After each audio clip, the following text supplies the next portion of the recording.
धनबाद के बरवाडा स्थित कृषि बाजार से प्रतिदिन करोड़ों रुपए का कारोबार होता है, लेकिन सुविधाओं के नाम पर यह बाजार अभी भी बदहाल स्थिति में है। वर्षों से यहां के व्यापारी मूलभूत सुविधाओं के अभाव में काम करने को मजबूर है। सफाई व्यवस्था, स्ट्रीट लाइट, सुरक्षा गार्ड, बाउंड्री वॉल की मरम्मत जैसी मांगे दर्शकों से बाजार समिति के समक्ष रखी जाती है, लेकिन अब तक सिर्फ आश्वासन ही मिले हैं। जमीनी स्तर पर कोई ठोस पहल नहीं हो पाई है। बाजार परिसर में जगह जगह गंदगी का अंबार लगा हुआ है। नालियों की नियमित सफाई नहीं होने से जल जमाव की स्थिति बनी रहती है, जिससे व्यापारियों के साथ साथ यहां आने वाले किसानों और ग्राहकों को भी भारी परेशानियों का सामना करना पड़ता है। रात के समय पर्याप्त रोशनी की व्यवस्था नहीं होने से बाजार अंधेरे में डूबा रहता है, जो अपराधियों के लिए मुफीद माहौल बनाता है। सुरक्षा व्यवस्था की पोल उस वक्त खुलकर सामने आ गई जब विगत 9 नवंबर को अपराधियों ने बाजार परिसर में छिनतई जैसी गंभीर घटना को अंजाम दिया। बताया जाता है कि अपराधी वारदात के बाद आराम से फरार हो गए। हैरानी की बात तो यह है कि घटना के कई महीने बीत जाने के बावजूद अब तक अपराधियों का कोई सुराग नहीं मिल पाया है। इससे व्यापारियों में भय और असुरक्षा का माहौल लगातार बना हुआ है। व्यापारियों का कहना है कि उन्होंने कई बार बाजार समिति और संबंधित विभागों को लिखित व मौखिक रूप से समस्याओं से अवगत कराया, लेकिन हर बार उनकी मांगों को नजरअंदाज कर दिया गया। बाउंड्री वॉल जर्जर हालत में है, जिससे असामाजिक तत्व आसानी से बाजार में प्रवेश कर जाते हैं। सुरक्षा गार्ड की संख्या नाकाफी है, वहीं सीसीटीवी जैसी आधुनिक व्यवस्था का भी अभाव है। आज स्थिति यह है कि करोड़ों के कारोबार के बावजूद व्यापारी जान जोखिम में डालकर उसी माहौल में काम करने को विवश है। व्यापारियों ने चेतावनी दी है कि यदि जल्द ही सुरक्षा और बुनियादी सुविधाओं को लेकर ठोस कदम नहीं उठाए गए तो वे आंदोलन का रास्ता अपनाने को मजबूर होंगे। जेबी भारत लाइव की टीम ने ग्राउंड जीरो पर पहुंचकर बाजार की वास्तविक स्थिति का जायजा लिया। मौके पर हालात ने साफ दिखा दिया कि दावों और हकीकत के बीच कितना बड़ा अंतर है। देखिए कन्हैया कुमार के साथ यह खास ग्राउंड रिपोर्ट, जो प्रशासन और बाजार समिति के दावों की सच्चाई को उजागर करती है। पूर्वांचल की धड़कन कहे जाने वाले कृषि बाजार, जहां से व्यवसाय होता है, धनबाद ही नहीं लगभग आसपास के कई जिलों में यहाँ से व्यवसाय होता है। लेकिन अगर हम कृषि बाजार की बात करें तो विगत 9 नवंबर 2025 को जिस तरह से यहाँ घटना घटी सुरक्षा को लेकर एक बड़ा सवाल उठा था। उसके बाद धरना प्रदर्शन भी हुई, कई मांगे जो रखी गई और उन मांगों में से एक टीओपी की मांग थी, वो भी पूरी हुई। लेकिन सबसे बड़ा सवाल है कि क्या व्यापारी आज भी व्यापार सुरक्षा की दृष्टि से देखकर कर रहे हैं या नहीं कर रहे हैं, और क्या कुछ कमियां जो है इस कृषि बाजार में है, इस पर हम बात करेंगे। इस वक्त हमारे साथ हैं धनबाद के व्यवसायी, और खासकर अगर हम बात करें तो इस वक्त हम कृषि बाजार में हैं, जहां से धनबाद ही नहीं धनबाद के आसपास जिलों में जो है यहाँ से व्यापार होता है। पिछली घटना जिस तरह से घटी थी, उस घटना के बाद अभी अगर हम बात करें सुरक्षा की, क्या लगता है कितना सुरक्षा? सबसे पहले मैं आप लोगों को धन्यवाद देना चाहता हूं कि आप लोगों ने कम से कम व्यापारी के दुख के समय आप लोगों ने ये कम से कम सूचना लेने के लिए आए। और हमें तो नहीं लग रहा झारखंड सरकार, ये हेमंत सरकार है, मैं भी जेएमएन हूँ, मैं सचिव रहा, झारखंड आंदोलन से जुड़ा हुआ हूँ। ये हेमंत सरकार और यहाँ जो प्रशासन के लोग हैं कभी भी व्यापारी के तरफ कभी ध्यान ही नहीं दिए हैं। अब इतने बड़े मार्केट है, कृषि बाजार है, यहाँ आदिवासी है, जंगल झाड़ में लोग रहते हैं, खेती करते हैं, फल फूल, उनके लिए कोई व्यवस्था, कृषि बाजार बनाया भी गया था उसी के लिए, लेकिन सरकार का कोई ध्यान नहीं है। पहले जो आज से 40 साल पहले जैसे था झारखंड के पहले, अब बनने के बाद कोई फर्क नहीं हुआ। हम लोगों ने जो जेल गया, कुर्बानी दिया, वो हमें लग रहा सब वो सपना साकार हम लोग के जीते जी तो नहीं हो रहा। जिस तरह से पिछली बार घटना घटी थी 9 नवंबर को, कई घटना की गई थी, गोली चलाई गई थी, सीसीटीवी फुटेज भी आए थे, उसके बाद क्या लगता है कि कुछ जिला प्रशासन की तरफ से कुछ यहाँ व्यवस्था की गई है? जिला प्रशासन की तरफ से वही व्यवस्था की, जो थाना तो चला गया था उसे सर्किल इंस्पेक्टर को यहाँ बैठा दिया गया है अब बीच बीच में कभी कभी पेट्रोलिंग एक बार आता है शाम को, और उसके अलावा कभी नहीं। इससे पहले भी मीटिंग हुई थी, मैंने कहा था कि शाम को 4 बजे के बाद कम से कम पेट्रोलिंग होनी चाहिए। उस समय मैं 17 साल जब मैं यहाँ पर 17 साल, अब बराबर एसडीओ साहब के यहाँ डीसी साहब के बार बार मीटिंग होता था। मैंने हमेशा ये बात कहा कि पेट्रोलिंग होना चाहिए, सीसीटीवी कैमरा लगना चाहिए, लाइट लगना चाहिए। आप देखेंगे लाइट की व्यवस्था यहाँ नहीं है। हम लोगों ने आपस में चंदा करके यहाँ 72 लाइट लगवाया है, देखिए लगा हुआ है। हम लोग अपने में लगाए, सफाई हम लोग अपना पैसा से चंदा करके लगवाते हैं। ये स्थिति है कि हम अब इससे ज़्यादा क्या बोलें।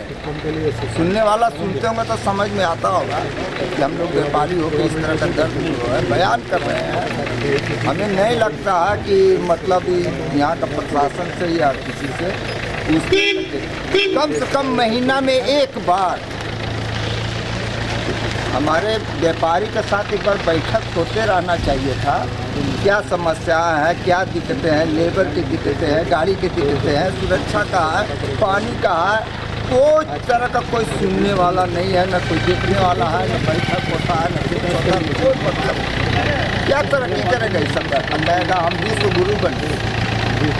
बिल्कुल कई कमियां हैं और खासकर हम इस वक्त पूर्वांचल के सबसे बड़े कृषि बाजार में हैं। और दर्शकों को भी बता दें कि अगर यहाँ से बात करें तो यहाँ से धनबाद ही नहीं वरन आसपास के कई ज़िलों में व्यापार होता है, करोड़ों का व्यापार होता है। लेकिन सुरक्षा की सबसे बड़ी बात सुरक्षा की है। और जिस तरह से पिछली बार घटना घटा उसके बाद वर्तमान में क्या स्थिति इस पर जाएगा। और हमारे साथ चैम्बर के अध्यक्ष भी हैं जितेंद्र जी, क्या लगता है कि पिछली घटना के बाद अब कितना सुरक्षित महसूस कर रहे हैं? देखिए, घटना तो घट गई लेकिन आज तक उसका उद्भेदन न होना ये बहुत ही हम लोग के लिए शर्म की बात है। और हम लोग प्रशासन से पुनः फिर मांग करते हैं कि घटना जो हुई है बहुत ही दुखद घटना है। व्यापारी इससे बहुत उत्साहित है।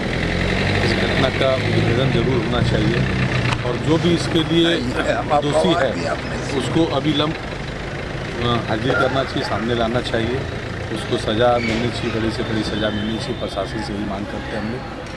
और थाना जाने के बाद हम लोगों ने मांग किया था प्रशासन से यहाँ पे टीओपी का, लेकिन टीओपी की जगह हम लोग को यहाँ पे सर्किल इंस्पेक्टर का ऑफिस दिया गया। ये एक अच्छी बात है। कम से कम प्रशासन का रहना या पुलिस का यहाँ पे खड़ा रहना भी अपने आप में बहुत बड़ी बात होती है। और सुरक्षा के दृष्टिकोण से देखिए, बाज़ार समिति का जो प्रशासन है उसको सुरक्षा की पूर्ण जिम्मेवारी लेनी चाहिए बाज़ार समिति के व्यापारियों को, क्योंकि बाज़ार समिति प्रशासन ने ला करके यहाँ पे व्यापारियों को बसाया। हम लोगों से भाड़ा वसूल करता है, हर तरह का यहाँ पे वो हम लोग से सुविधा देने की बात करता है, लेकिन सुविधा के नाम पर हम लोग यहाँ जीरो है। हम लोग बात करते हैं जैसे सड़क की, बिजली की, पानी की, जो मूलभूत समस्याएं हैं, उसके साथ सुरक्षा की। तो ये चारों में कोई भी चीज़ हम लोग को यहाँ पूरा मिलेगी बाज़ार समिति के द्वारा। सिर्फ बाज़ार समिति हम लोग का दोहन करता है। बाज़ार समिति हर महीना पैसा उठा लेता है, अनाप शनाप पैसा इनके फंड में है। न तो हम लोग को यहाँ पे बिजली देता है, हमने देखिए बताया हमारे संरक्षक महोदय ने, खुद से व्यापारी अपना धंधा करके अपना पूरे बाजार में। और जहाँ हम लोग सुरक्षा की बात करते हैं तो मार्च के बाद आज लगभग जनवरी नया साल आ गया, 1 साल होने जा रहा है। सुरक्षा में जो यहाँ पे इन लोग का गार्ड हुआ करता था, उन लोग का टेंडर पिछले साल मार्च में ही ख़त्म हो गया, जो कि आज तक उसका रिन्यूअल नहीं हुआ। हम लोग मांग करते हैं तो ये सुरक्षा में कम से कम जागरूक होना चाहिए। व्यापारी सुरक्षा मांगता है, इतना बड़ा व्यापार होता है, यहाँ से बहुत दूर दूर के व्यापारी आते हैं। तो सुरक्षा के दृष्टिकोण से हम लोग अपने आप को बहुत कमजोर महसूस कर रहे हैं। कितनी कमियां नज़र आ रही हैं, खासकर यहाँ व्यापार का सबसे बड़ा अड्डा अगर बात करें, बिजनेस का हब है, उसके बाद यहाँ कमियाँ क्या कहेंगे? देखिए, ये बाज़ार समिति प्रशासन जो है इसको सुरक्षा पहले प्रदान करती थी ये, और सुरक्षा अभी नहीं दे रही। जितने भी गार्ड थे ये हट गए हैं, इनका कार्यकाल ख़त्म हो गया, उसका कोई रिन्यूअल का प्रावधान ये लोग नहीं किया अभी तक, और हम लोग को भगवान भरे से छोड़ दिया गया है। और उसके बाद इनका कैमरा था, कैमरा भी काम नहीं कर रहा है। जो प्रशासन के, जो समिति प्रशासन का अपना कैमरा है, अगर वो भी अगर दुरुस्त होता तो शायद अपराधी पकड़े जाते, लेकिन उनका कैमरा में कोई फ़ोटो नहीं आया। सबसे बड़ा सवाल है कि इस स्थिति में व्यापारी व्यापार कैसे करेंगे? ये तो एक चिंता का विषय है। प्रशासन अपनी तरफ से सुरक्षा मुहैया करवा रही है, लेकिन जो मेन सुरक्षा समिति प्रशासन को, बाजार समिति प्रशासन को करानी चाहिए, वो उसके नाम पे जीरो है। बिल्कुल, और ख़ासकर हम बाजार समिति में हैं और इस बार सुरक्षा की बात करें, क्या लगता है पहले काफ़ी समय से आप देखते आ रहे हैं, कितना बदलाव नज़र आ रहा है? बदलाव तो खाली ग्रोथ है, ग्रोथ तो कोई किसी चीज़ की है ही नहीं यहाँ पर, खाली और बद से बदतर होती जा रही है हालत यहाँ पर। आप जो सवाल कर रहे हैं कि आप लोगों को यहाँ पर क्या सुविधा मिल रही है या क्या यहाँ पर कमियाँ हैं, तो यहाँ पर सुविधा नाम की एक भी चीज़ नहीं है इसके लिए बोला जा सके कि यहाँ पर मिल रहा है, कोई सुविधा नहीं है। इस स्थिति में व्यापारी कैसे व्यापार करेंगे? भगवान भरोसे 1984 में यहाँ पर जबरन व्यापारियों को लाया गया था, तो जो व्यापारियों के पास दुकानें थी आज वो दुकानें खत्म हो चुकी हैं और यहाँ पर जो हमारी दुकानें हैं, हमारे पास तो कोई ऑप्शन है नहीं, हमारे पास तो मजबूरी है, हमको तो जो भी करना है यहीं पर करना है, चाहे छिनतई हो, चाहे डकैती हो, चाहे रास्ता में कोई गोली मार दो, करना तो यहीं पर पड़ेगा, क्योंकि हमारे पास तो पहले पुरानी दुकानें पर बची नहीं जो पहले हम व्यापार करते थे। बिल्कुल, सबसे बड़ा सवाल है और सबसे बड़ा सवाल सरकार से भी है कि खासकर कृषि बाजार में व्यापारी व्यापार कैसे करे इस माहौल में रहकर, और लगातार 1984 से यहाँ व्यापार कर रहे हैं, लेकिन अगर हम सुविधाओं की बात करें तो सुविधाएं नदारद है और इस स्थिति में व्यापार करना काफ़ी मुश्किल है। बहरहाल अब देखना है कि सरकार क्या कुछ कदम उठाती है और खासकर जिला प्रशासन सुरक्षा को लेकर क्या कुछ व्यापारियों के लिए करती है, यह देखने वाली बात होगी। लेकिन बहरहाल हम कह सकते हैं कि स्थिति बाजार समिति की बद से बदतर है। धनबाद से जेपी भारत लाइव के लिए कन्हैया कुमार। जेपी भारत लाइव, भारत की बात जेपी के साथ। वीडियो को लाइक करें, शेयर करें और चैनल को सब्सक्राइब करें।